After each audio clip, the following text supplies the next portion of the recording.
I spent my entire childhood thinking that an overhand knot where you do this was called a missile base. A missile base? Well, because it looks on your foot, it looks like a missile command. You got this little thing in the middle and the lines coming on out. Okay. Shooting the rockets out. I always thought it was called a missile base and nobody knew what I was talking about. Yeah, wow, okay. All right, Jason Murphy, there are 3 knots that it seems like everybody should know. I think there are probably more than that, but we're gonna tackle these 3. So I figured we should know 1 knot to tie a rope to a thing, another knot to tie a rope to a rope, and another knot to make a circle that won't, kill you. Oh, okay.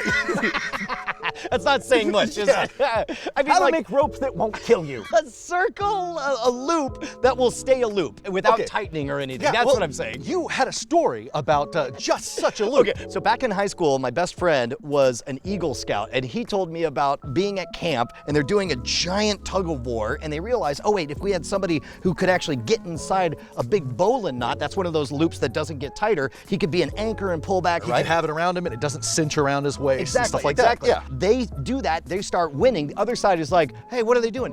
They got like a loop tied at the end. They did not know how to make a bowline knot, so they just made a loop. And so as dozens of these kids are pulling apart, it's just Suddenly the best tug of war ever. No, it's it like a was not. Final They Destination were movie. killing him. It was awful. This is why you have to know the bowline. Here, grab a rope.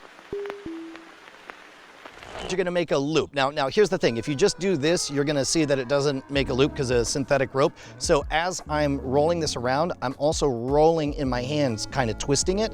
So you're making just a over top loop. So it's like, Okay, yep. like this, now you got an over top loop, right? Got it. Now you're gonna do another over top loop. So you're sort of rotating it on there. And you can hang it on there so you get this pretzel formation, right? Yep. Now you're gonna take the very bottom of it. You're gonna go up through the center of the pretzel. You're gonna go around this top part, and then you're gonna go down through the pretzel. If you just tighten this one thing down, it's just gonna make the loop smaller and smaller and smaller, right? Oh yeah, and you don't want that. Correct. So what you're gonna do is you're gonna grab both of these, and what you're really gonna do is you're gonna kind of tug these 2 apart. So if you pull the one up, you can see it gets half tight, and then you pull the other side down, it gets all the way tight, and once it gets tight, you can pull the whole thing, and now you have a loop that will not constrict around you. I got it. Yeah! So this is important if you have it, I don't know, over a tree or something and you wanna get your foot in there, Yeah. you can hang right on there. Because if you do this with something like, say, a noose, it's just gonna tighten on your foot and it's gonna be a huge problem. Correct, or in a tug of war. Or in a tug of war. It will cut someone in half. All right, which one did you learn? This is the sheet bend, and it's usually used for tying 2 lengths of rope together, often if they are of different diameters. Now these are the same type of rope, so they're the same diameter, but it still works quite well. Okay. You just take the end of one of your pieces, Okay. and you make a little bite in it, just like that. Little shepherd's crook. Yep. Take your other end, thread it through right here, Yep, from There you go. underneath, yep, okay. and now wrap it around like that. So Go going down the back part, got Yep. it, okay. Bring it all the way around like that, and then go up and under right here. Okay, oh, so I don't go back in the eye. I only go through the eye once. Once, correct. Okay. Wait, is that it? That's it. Oh, so now I just grab the 2 sides. And you pull. Wait, is that right? Is that? Yeah, and then the tighter it pulls, Yep.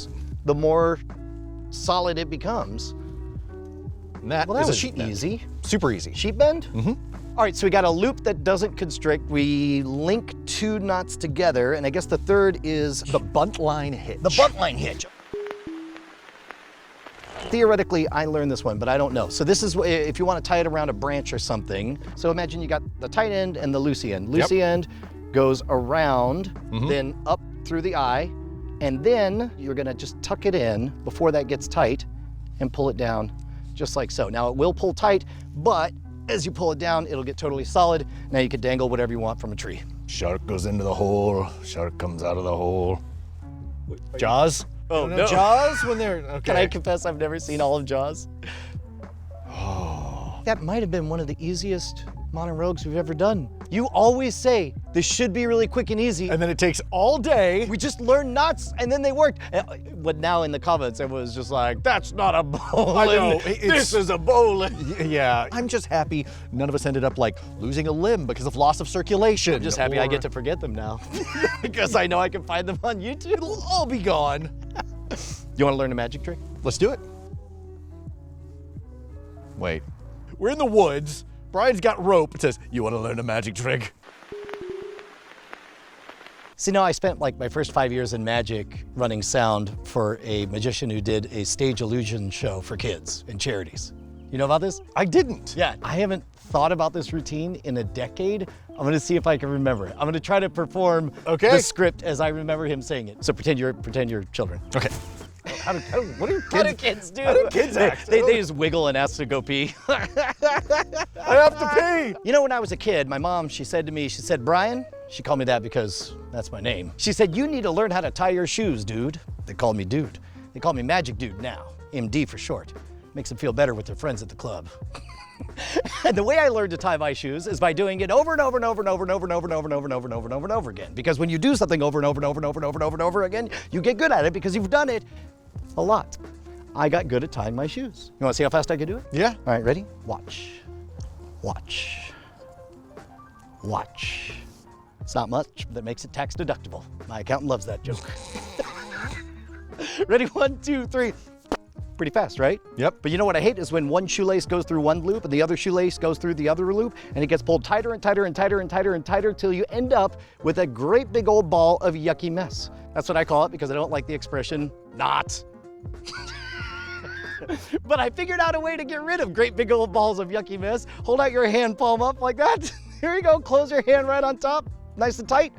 Boom, just like that, totally vanished. I can't believe I still remember that routine. All right, I'm totally gonna teach this to you, but we're gonna do it over on the Scam Nation channel. So there'll be like a link thing and then they could come learn to tie their, Do I have to do all the dad jokes? yes. Oh, okay. I'm gonna steer into that all curve, of that, man. Thank you to CJ Johnson for teaching all of that. For all I know, it's probably not even pronounced bowling. That's how the British dude was pronouncing it, so you sound erudite. Ah, well, thank you. Did you almost do a leprechaun thing there for a second? Ah, that's none of your fucking business, is it? I'm gonna eat my gold and my Lucky Charms. Is that how they're made? Yes. They're delicious. Okay, I'm ready. I love leprechauns.